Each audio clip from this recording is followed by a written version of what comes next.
एक धर्म गुरु थे। उनके प्रवचन से प्रभावित होकर एक युवक ने उनको अपना गुरु बना लिया। युवक रोज गुरु जी के आश्रम आता, उनकी सेवा करता। गुरु जी जहाँ भी कहीं प्रवचन करने जाते, युवक को भी साथ ही ले जाते। इस प्रकार वह युवक लगभग हर सत्संग और प्रवचन में गुरु जी के साथ रहता। गुरु जी को युवक के हाव भाव देखकर कुछ दिन से लग रहा था कि उसका मन कहीं भटक रहा है। एक दिन गुरु जी ने युवक को अपने पास बुलाकर पूछा, क्या बात है, पिछले कुछ दिनों से तुम परेशान लग रहे हो। युवक ने उत्तर दिया, गुरु जी, मैं पूरे श्रद्धा भाव से आपकी सेवा सत्कार कर रहा हूँ। आपकी प्रवचन में बताई गई बातें भी पूरे ध्यान से सुनता हूँ, लेकिन मैं आपका शिष्य इसलिए बना था क्योंकि मैं यह जानना चाहता था कि क्या ईश्वर को प्राप्त करना संभव है। परंतु इतने दिनों तक आपकी संगत में रहने पर भी मुझे इस प्रश्न का उत्तर प्राप्त नहीं हुआ, अतः मेरा मन थोड़ा अशांत है। शिष्य की बात सुनकर गुरुजी मुस्कुराने लगे। उन्होंने कहा कि पुत्र, इतनी भी क्या जल्दी है, कुछ दिन और ईश्वर के चरणों में बिताओ, फिर मैं तुम्हें ईश्वर प्राप्ति का मार्ग बताऊंगा।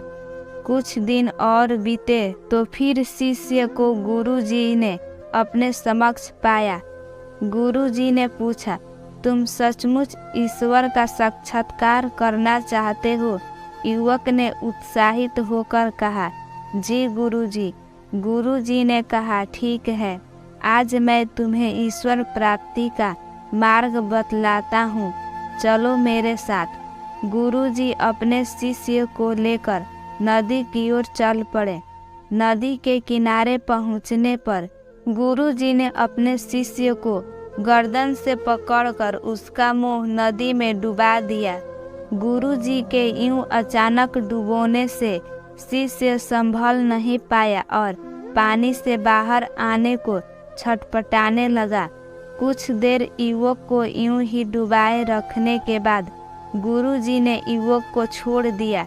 युवक ने लंबी सांस ली, फिर गुरुजी की ओर देखकर कहा, आप यह क्या कर रहे थे?